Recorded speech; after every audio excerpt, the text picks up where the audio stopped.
Well, hello and welcome to another episode of Lifeline for Daily Living. Yes, this is the place where you can find the answers to your mental health, relationship, and family questions. I'm your host, Jim Hewitt. Glad you've tuned in today. I think you're going to find today's topic very interesting, so I hope you'll stay tuned because we'll be right back.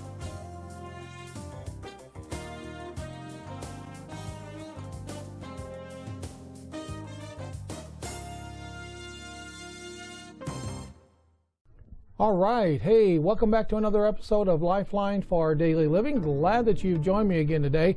I think the topic today is going to be of great benefit to you. I hope it'll be interesting for you, and I hope that you'll be able to take away something from this podcast today, because I think it is a vital, very important topic today. And I want to ask you a question as we start today. Do you like you? Do you like you? I often ask people, when you look in the mirror of a morning, even on a bad hair day, when you look in the mirror of a morning, what do you see looking back at you? Do you like what you see? Are there attributes about yourself that you like? Or would you rather just not even think about that? A lot of people can tell me multiple things that are on the negative side about them, but when it comes to the positive things, they have some difficulty, relating those things. And so that's the question I want to start out with today: is do you like you? If you have a healthy self-esteem, self-worth, it means that you like yourself, you like your attributes, you like what you can contribute in general and specifically to relationships. However, if you have low self-esteem, it means that you believe that you are inferior in many ways to other people. Now let me say that again. If you have healthy self-esteem, it means that that you like yourself, and that you can engage in relationships with others. But if you don't like yourself, if you have low self-worth or low self-esteem, then it means that you feel as though you are inferior to other people. It means that you're not able to live up to your full potential of what God has really desired for you. God has created you with gifts and with talents and abilities so that you can be a better you. So I want to help you today to learn how to be a better you. And it starts with liking yourself. It starts with having a good sense of self-worth and self-esteem. So let me ask you a question here. How does your self-esteem affect your life? How does a person's self-worth affect their life in general? Well, it affects how you feel. I know that there's a lot of people who, when we start talking about mental health issues, they kind of say, well, how does that make you feel? Kind of in a glib way, or in a joking or humorous way. But this is the key thing as far as self-worth and self-esteem, is the way you feel. If you, in order to be happy, in order to be productive, in order to live a good life, you have to be able to like yourself, because watch this, you're the only one that you're around 24/7. Think about that. You're the only one that you're around 24/7. And if you have low self-esteem, or you're constantly putting yourself down, that in itself leads often to depression. It leads to anxiety. It leads to unhappy or unfulfilled relationships. I think another aspect that it affects in our life is certainly it affects our relationships. See, if I don't like me, how can I expect that you would like me? If I don't love me, how in the world can I expect that you would love me? If I don't see that I have any worth or value, how can I possibly expect that you would see that I have worth and value? And so it affects our relationships. In other words, with some relationships, people with low self-worth or low self-esteem, they need someone else to feel good about them so that they can feel good about them. The problem with that is that if that other person doesn't feel good about you, then what happens to you? I don't feel good about me. So my worth kind of ebbs and flows with the status that I have with that other person. And so it affects our relationship, it affects our jobs, it affects our work, our productivity, it affects all of those relationships. And I think another way that low self-esteem or low self-worth affects us is we have difficulty moving outside of that which we are comfortable with. In other words, we have difficulty taking healthy risks. Now, I put in there healthy risks. Not all risks are healthy, right? So if I don't feel good about myself, I'm not going to move outside of what a lot of people call their comfort zone. I'm not going to try anything new. I'm not going to experience anything new. I don't want to try to make new friends. I don't want to do those new things. I don't want to move outside of any. See, I'm just comfortable with me, myself, and I. I'm just comfortable with me, myself, and I. Leave me alone. I'll go to work. I'll do my thing. But and that leaves a person very lonely inside. See, there's a difference between loneliness and being alone. Being alone is, kind of like a, that's a physical thing. Some people go out in the woods and so that they can be alone. Some people go and spend the weekend in a cabin in the mountains so that they can be alone. So there's a difference between being alone and loneliness. Loneliness is a state of mind. So I can be in a crowd of 100 people and still feel lonely. I can be married to someone or living with someone or in a relationship with someone and still feel lonely. Loneliness is a state of mind. And so, with all of that, I have difficulty. I really don't want to move outside of what I'm comfortable with. And I think another thing that it affects is how relaxed and comfortable we feel in our world. Are you tensed up all the time? Is there anxiety going on all the time? Is it you're just kind of waiting for the other shoe to drop? Could it be, I don't know, could it be that you don't have much confidence in yourself because you don't like yourself? And maybe you have been told for many years, it's been implanted in your brain, if you will, that you are worth nothing, that you don't have any worth, any value, you're dumb, you're stupid, you're ignorant, you're never going to amount to anything, and you've been told that all your life. Well, I'm here to tell you that God created you with abilities and gifts and skills to be the best person that you can possibly be, to learn to like the real you, not this facade, but the real you. See, low self-esteem becomes what we refer to as a self-fulfilled prophecy. Now, what in the world do I mean by a self-fulfilled prophecy? Well, self-fulfilled prophecy is kind of like in a vicious circle. See, I don't have the ability to do that. I can't do that. I can't do that. Remember as a kid, you were told the story about the little train that could, going up that hill. I think I can. I think I can. I think I can. I think I can. And then as he tops the track there, I thought I could. I thought I could. I thought I could. I knew I could. I knew I could. Well, someone who has low self-esteem has this self-fulfilled prophecy that they're not going to amount to anything because they don't believe that they're going to amount to anything. Well, there's no use me going to school. I didn't make very good grades in high school, and so there's no need for me to even think about going to college. I can't do that. That's the mantra of this person who has this self-fulfilling prophecy. I can't. Therefore, I'm not going to attempt it because I know I can't. Well, think about where that leads to. That leads to missed opportunities, missed blessings. It leads to a whole lot of missed stuff. that God has in store for you. But if you don't feel like why attempt it? Because I'm gonna lose anyway. I'm gonna mess it up anyway. So why even attempt it?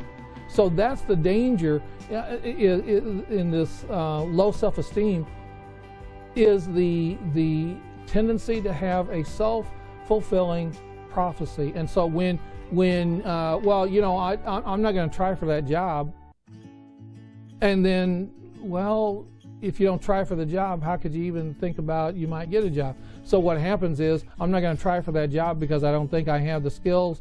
I don't think they'll hire me, and therefore I don't feel good about the fact I'm not working or I don't have a job. And you could expand that to anything really that is a part of your life. You might not look at people in the eye. Eye contact is very, very important. You may not smile. You may not initiate conversations.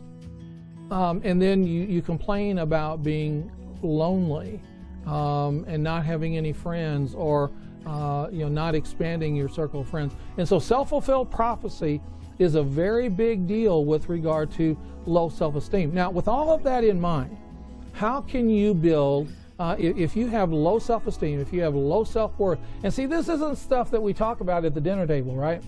We're not going to take our friends to dinner, or go out to dinner, or go out to an event of some kind and sit around the table and talk about my low self-esteem. No, that's why I'm talking about it here with you. In the privacy of your home, sitting there in front of your computer or on your iPhone or your smartphone, and you and I can talk about what it really means to have low self-esteem and the impact of that. And so how in the world can you build good self-esteem, from low self-esteem to good self-esteem? Watch this. There's a scripture that says, what is man that thou art mindful of him? You have created your marvelous works. When God created you, you are the crown jewel of his creation. When God created the heavens and the earth, remember back in Genesis, at the end of his creative activity on day 1, day 2, day 3, day 4, day 5, he said it was good. You know, he created light and it was good. He created the heavens and the earth and it was good. Created the animals and it was good. But when he created man, he said it is very good. Very good. The Bible says that he created us in his own image. So think about this now. How can I have good self-esteem? Well, first of all, accept yourself. Now, I know that may sound trite and it may sound like cliche, but it's really true. Accept yourself. All of us have faults. All of us have failures. All of us are going to do stupid things and say stupid things. You're not going to be the best at everything. Okay? I hate to burst that bubble, but you're not going to be the best at everything. So give that up. But there are some things that you're good at. Think about this. There are some things that you're good at that nobody else is good at. But you're good at it. God has gifted you in that way and given you the skills and the ability to do that thing. So accept yourself. If you're 5'7" like I am, listen, you're probably not going to be 6'8". You're just not. If you aspire to be a basketball player and you don't have the skill set to do that, you're probably not going to do that. If you're going to, something you attempt and you fail at it, that doesn't mean that you are a failure. It just simply means the thing that you attempted, you failed at. And so accept yourself. Number 2 here is avoid labeling yourself. Now, what do I mean by labeling yourself? Well, I'm dumb, I'm stupid, I'm ignorant. I'm not of any worth or value to anybody. I'm just a jerk. I'm just this. I'm just labeling yourself in a negative way. Remember, you are God's crowning part of his creation. He has gifted you and he has given you the skills necessary to be productive and to live a wonderful life. So stop labeling yourself. Even if others label you, don't label yourself. Also, recognize your strengths and weaknesses. It's interesting whenever a person goes in for a job interview, and one of the questions that, the prospective employer asks is, what are your strengths and weaknesses? And we can come up with a lot of weaknesses, but we have difficulty talking about our strengths. And so recognize those strengths and weaknesses. And if you're weak in an area, either work on that or accept that that's a weakness. You can work on that to build it into a strength, or you can say, you know what, that's a weakness that I have. I'm not good at that, but I'm going to focus on what I am good at. And when you focus on what you are good at, then you're going to be productive, and you're going to feel better about yourself. You can set goals. I'm very, very into setting goals. Daily goals, weekly goals, monthly goals, yearly goals. Setting those goals, and see, once you set those goals and then those objectives to reach that goal, and once you reach that goal, then you feel good about what you have accomplished. And it's a wonderful feeling, and it makes you feel good about yourself, and it makes you feel more confident about future goals and future objectives, and attaining those goals. The next thing here is to be objective about situations. When you fail at something, when you attempt to do something and you fail at it, that doesn't mean that you are a failure. It just means that maybe you need to practice on that skill. Maybe you need to have a different skill. Maybe or go back and rework it and rethink it.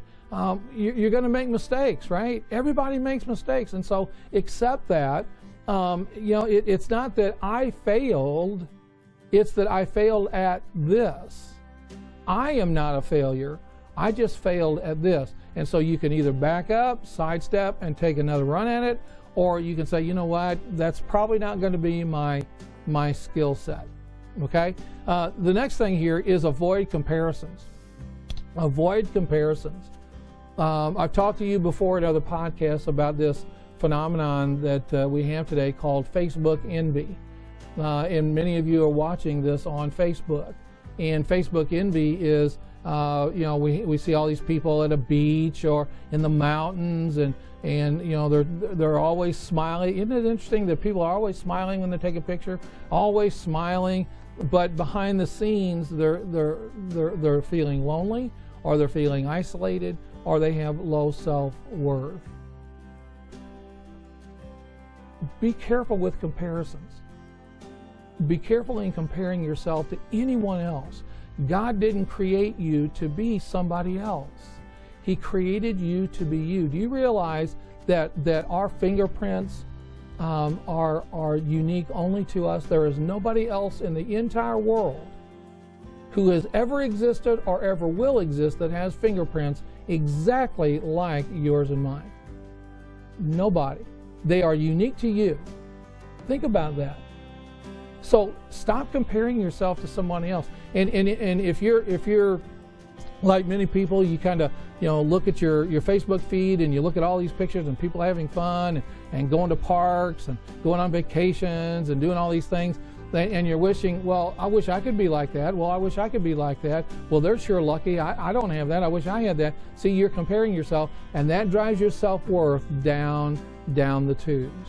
And so stop comparing yourself with others. See, the reality is everybody has strengths and weaknesses. Everybody does. And the sooner you can accept that you have strengths, but you also have weaknesses, the better off you're going to be, and the better off you're going to feel about yourself in accepting yourself. Now, I've talked a lot today about how to build your self-esteem and some of the parameters, some of the things, some of the indicators of low self-esteem. So I want to kind of sum things up here, and let me ask you the question again. When you look in the mirror, do you like what you see? Do you like who you are? Are you comfortable in your own skin, or are you trying to be like somebody else? Be who you are. First of all, you have to figure out who you are. You have to stop comparing yourself to someone else. If you will do the things that I have outlined today, I think you're going to find that you're going to begin to feel going from low self-esteem to healthy self-esteem, that is a process. It's not going to happen just because you watch this and then tomorrow, Tuesday, you're going to feel fine and wonderful and great about yourself. No, it's a process of recognizing who I am, who God created me to be, my strengths, my weaknesses, and then build on those things. I hope that this has been helpful to you today. This is a very, very serious issue. It's an issue that a lot of people don't talk about with their friends even. But you know it. You know you don't feel good about yourself. You know you don't like yourself.